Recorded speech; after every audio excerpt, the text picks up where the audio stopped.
Hello friends, இன்றைக்கி நம்ம வீட்டு ஸ்டைலில் சென்னா மசாலா பூரி சப்பாத்திக்கெல்லாம் பெஸ்ட்டு காம்பினேஷன்.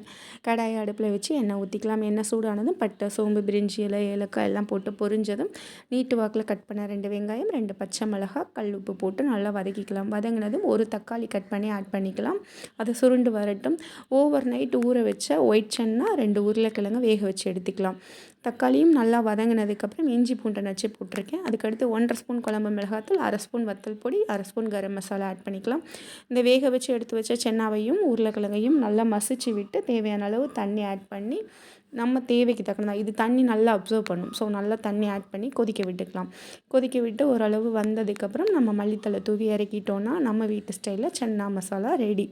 இந்த மாதிரி டிஃப்ரெண்ட்டாக குழந்தைங்களுக்கு செஞ்சு கொடுத்தா ரொம்ப லைக் பண்ணி சாப்பிடுவாங்க. உங்கள் வீட்டு குட்டீஸ்க்கும் கண்டிப்பாக செஞ்சு கொடுங்க.